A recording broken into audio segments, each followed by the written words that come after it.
ladies of the realm, good evening. Thank you so much for coming out tonight. I really do appreciate it. Would you join me really quickly in thanking our staff for making this event possible? Catherine, Emily, Eileen. I'd also like to say thank you for our interns for tonight, Logan, Lily, and Greg. There's Lily, Logan is around here, Greg. You'll see them.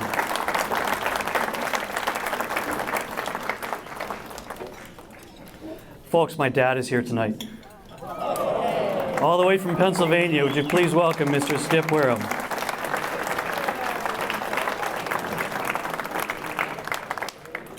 And I always like to mention who is it that travels the farthest. I know many of you come quite far. The Harpers from Newtown, Sandy Hook. Many of you have traveled quite a distance. In the category of furthest distance traveled, I believe it is Miss Dana Grado. Where are you? Who's traveled all the way from Virginia.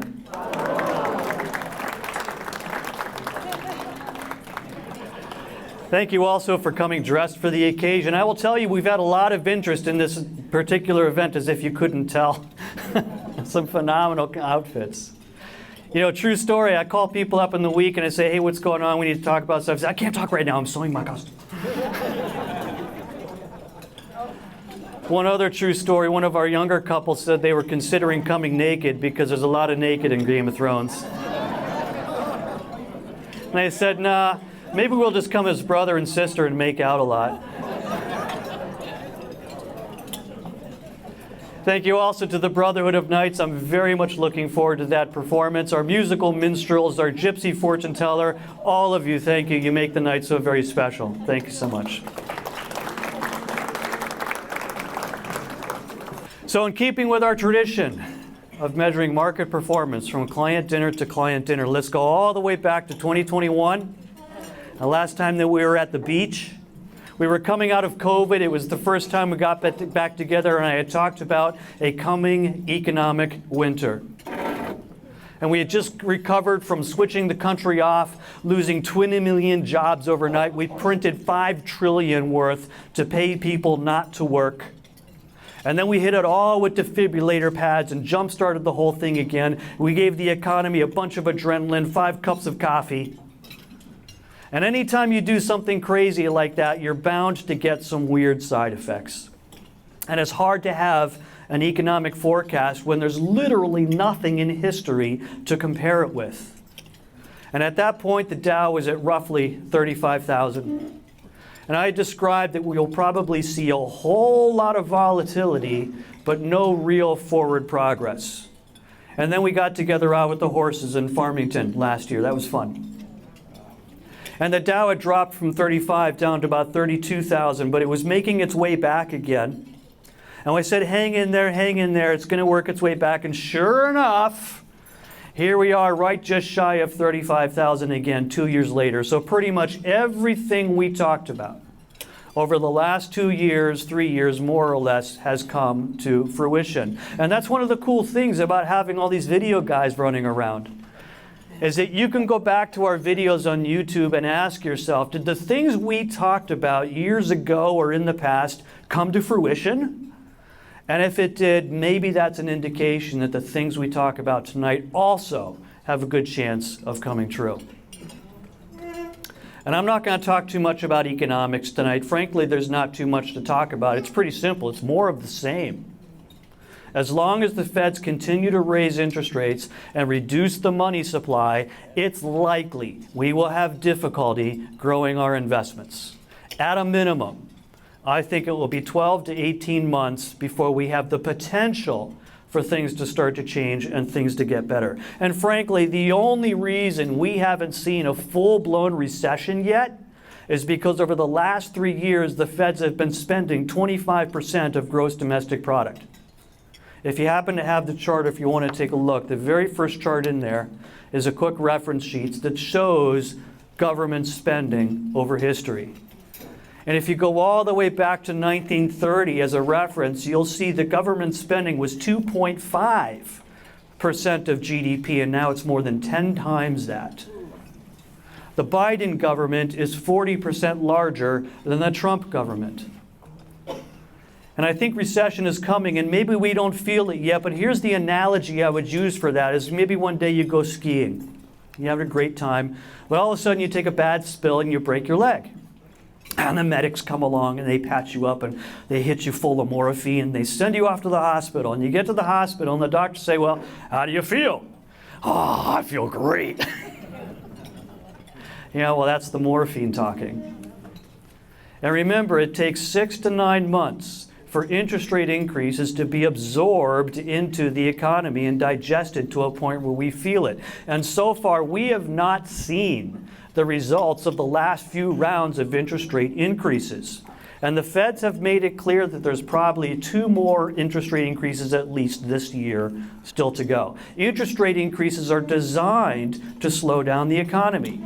They are designed to kill the demand for labor. They are designed to slow down business profits. And all of this acts like a big wet blanket on the entrepreneurial spirit and the ability of the economy to grow. Long-term growth is now at about 1.4, 1.5% roughly. And the only way to get back to normal growth again is to shrink government. If you have the charts and the reference, take a look at the second one. It's called the M2 money supply. And this is kind of technical, but not too much so. M2 money supply is a measurement of all the money that is rattling around in our economy right now. And if you look at the chart, you'll see, well, one of these things is not like the other. You know, inflation is not the cost of things going up. Inflation is the reduction in the purchasing power of the dollar. Money has value because it's scarce.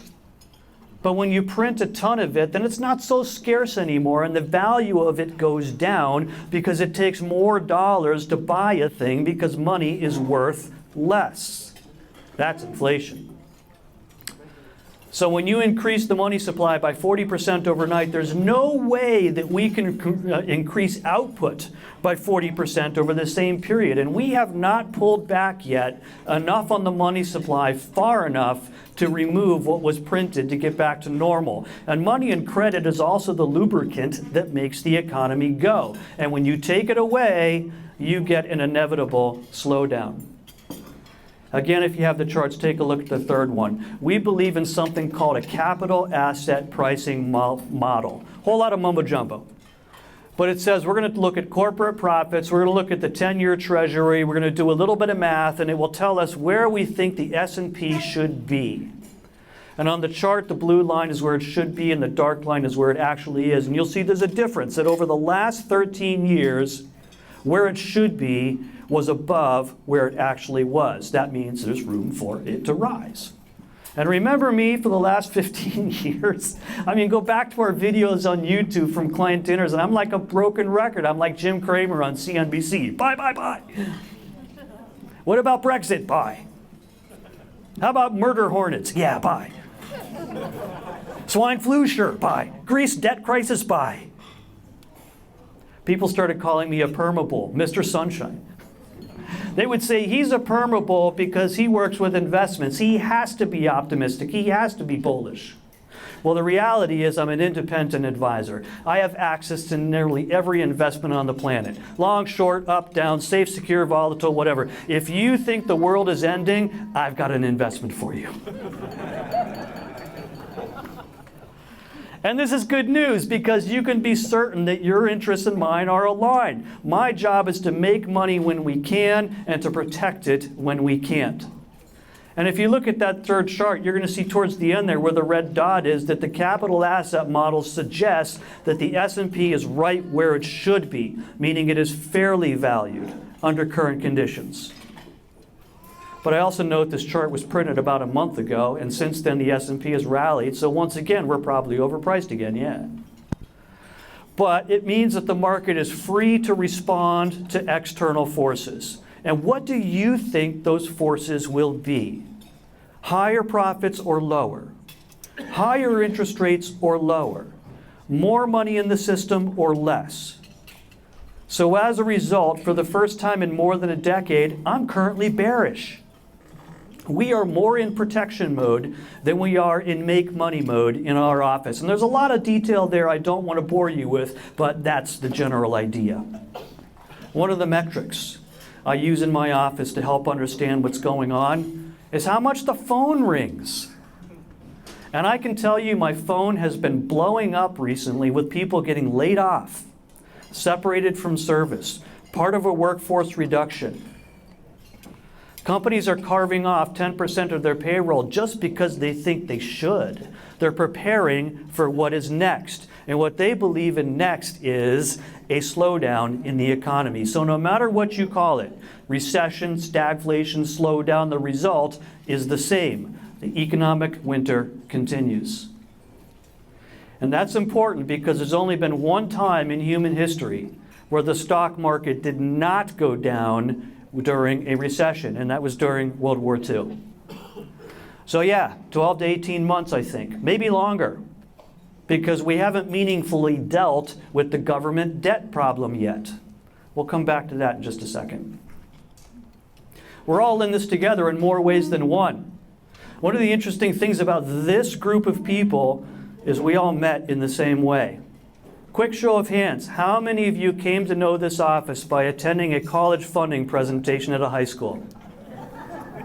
That's what I thought. In fact, you know, that also means that we're going pretty much to the same place. And the other thing that's relevant is we've been doing this for a very long time now, you know, decades, 30 years. And for a lot of us, our kids are grown, and they've grown and left college. In fact, let me ask this question. For how many of you have your kids all graduated or will graduate soon? Right. So that means we are all transitioning to the next phase together. And the next phase is where work is optional, where you are spending down and using the investments you have built up, and switching from saving and investing mode to spending and withdrawal mode. And often, that's a giant change in thinking. I had mentioned in one of our previous market outlook videos is there's not much going on in investments right now, not a whole lot to talk about. So we're going to use this lull in investment activity to focus on the single biggest destroyer of your wealth. What do you imagine it is? Taxes. Remember, all that money in your 401ks and IRAs has never been taxed. And when you choose to withdraw it for your needs, or at age 75 when the IRS requires you to withdraw it, you will pay taxes on whatever you withdraw. And that's a problem because I think taxes are going up. In fact, if Congress does nothing, taxes are already planned to increase in 2026. If you look around, you'll see all these colored cards on your tables with numbers on them. Well, the green ones are the current marginal tax rates. The yellow ones are the new marginal tax rates that take effect in 2026. And all that has to happen for that to come true is for Congress to do nothing. And we know they are pretty good at doing nothing. Tax rates are changed all the time. We change taxes about as often as we change presidents. And for a bunch of reasons, I think taxes are going up in the future. So let me ask you, if you don't know what you will pay in taxes when you withdraw your money, do you really know how much money you have? Taxes are calculated in brackets. It's kind of like this graduated cylinder thing that we used to use in science class. And you would fill up each portion of the cylinder, and the first part counts a little, and the next part counts a little. And each little bit is taxed at a higher and higher rate. So for instance, the first 15,000 roughly is taxed at 10%, the next 59 at 12%, and so on until you get to the highest bracket at 37%. We also get a standard deduction on the first 22.5, so the first 22.5 is free of taxes, but it all goes up from there. And myself and many other smart people believe that the tax increase in 2026 is only the beginning. And where that becomes important is with your required minimum distributions at age 75. We've done the math. And you might find that the taxable distribution that you are forced to take by the IRS can push you into a new and higher tax bracket. You might find that you have the privilege of paying more in money to get more taxes to get your money out than you saved when you put it in. To add insult to injury, distributions from your retirement plans, either forced or voluntary, also count towards the calculation for provisional income. And what is provisional income, you may ask? Good question. It is the income that is counted towards determining whether your Social Security will be taxed or not. So yes, fun fact, RMDs, forced distributions from your retirement plans, which are taxable, also cause more taxes to be paid on your Social Security. Good times. Many of you may remember President Biden recently published or put forth a new federal budget, and he came on television frequently with one certain soundbite. No one who makes less than $400,000 will see their taxes go up. And it may seem that only a small sliver of the population makes more than $400,000. But what we're seeing when we do the calculations is that normal RMDs alone could easily push you over the $400,000 income level, and now you are one of those people who are seeing your taxes increase under the proposed budget.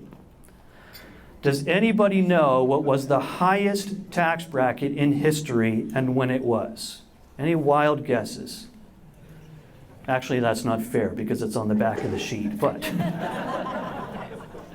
it was 94%. Can you imagine 94% tax bracket? Now, it was in World War II, so that makes a little sense, yes. But even as recently as through the 1970s and 1980s, the highest marginal tax bracket was high as 70%.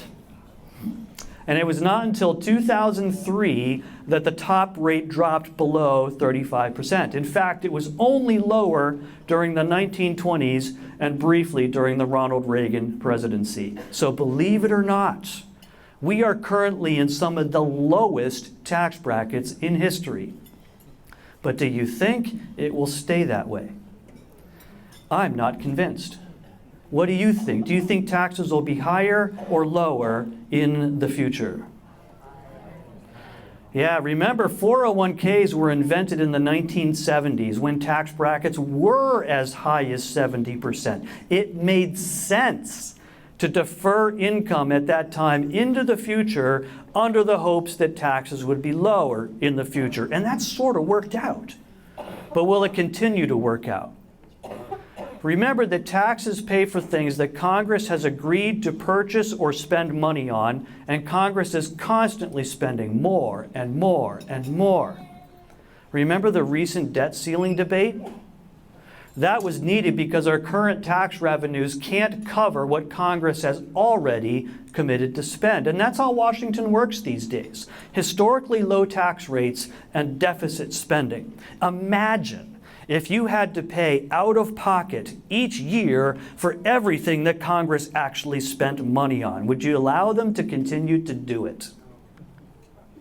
National debt has increased dramatically during the COVID years. And when I say that we print money, we don't actually print it. We borrow it. But even prior to that, the national debt was over 20 trillion prior to COVID. That's 20 followed by 12 zeros. To get an idea of what that means, 1 million seconds equals about 11 days.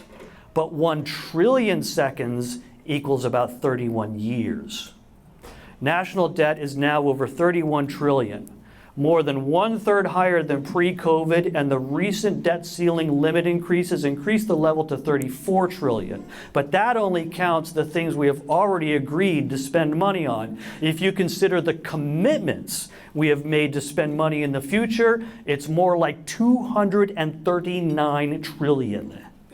And that's a huge problem, and that's why smart people like Ray Dalio write big fat books about dealing with this stuff. So how are we going to pay for all this debt? I mean, you guessed it, higher taxes. But what if you were in the zero tax bracket? What if all of your income was exempt from taxation? And then if taxes go up, well, twice zero is still zero. I think we should consider the possibility that it might be better to pay some taxes now at a rate that is known and controllable rather than a future, probably higher and unknown rate. In fact, I think it's time to put some major strategy into how we're going to get money out of your retirement plans at the lowest possible tax. Some of you may know, I recently flew to Chicago for a symposium on retirement account taxation. Really exciting stuff, I know. But I mean, the book is huge. It's 3 days worth of this stuff, and that's why, this stuff is complicated. But I like it. I'm into it. One of the things I learned is it turns out there is an ideal amount to have in your 401k if you want to be in the zero tax bracket. And that is the amount where your required minimum distribution does not exceed your standard deduction. Now we can help you find that number. And I know, it goes against all logical thinking not to maximize your 401k, right?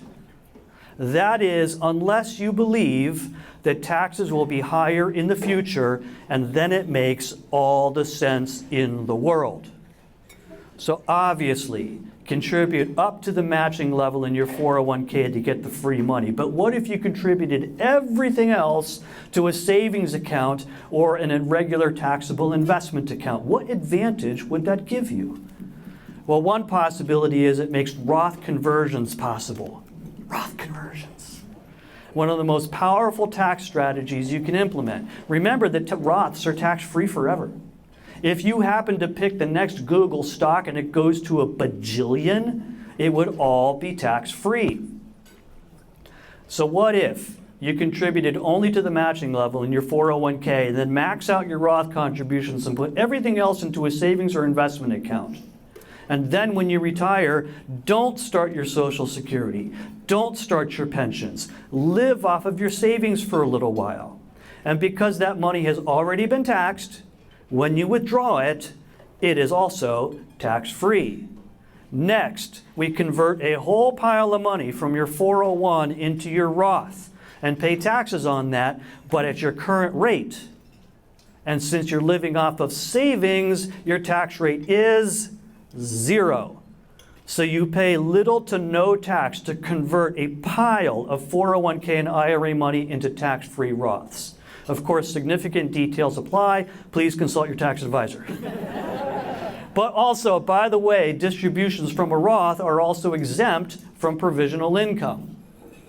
And this is just one of many powerful tax-sheltered investment ideas that we will be rolling out for you starting right about now. We'll be leveraging tax-advantaged accounts like Roths, but also 529s, health savings accounts, stock options, restricted stocks, and more. And I want to help all of you transition and work to implement them to get to the zero tax bracket. And I believe this is so important that this is our new strategic initiative that I think we'll be working on for probably the next 10 years. I'm pleased to share with you that we have entered into a strategic partnership with David McKnight's consulting group, author of The Power of Zero. Some of you may already have this book. We'll be working closely with this team to tap into their experience, software tools, experience, and knowledge. And by the way, I have a handful of copies of some of his books up here, and after, feel free to come up and help yourself. First come, first serve. But we've also set up our website with a new section now. We've built a section on the Vaylark webpage called Getting to Zero, and you'll see this little blue icon on the bottom of your sheet. That'll be the icon you see on our main page of our website. Click on that and it will take you to the new Resource Center. And there you will find resources to learn more about Getting to Zero. You'll have links to order the books if you'd like to get the full story. And there's also a link to a fascinating documentary called The Tax Train is Coming that has the deep dive if you would like it. For now, I hope this little chat here helps you to understand more about where we are headed and what we're concerned about and what we're doing about it. If you'd like to talk more about this in the time to come, please, of course, feel free to call me to get started ASAP. And as always, thank you for your continued confidence in the work that we do. Thank you.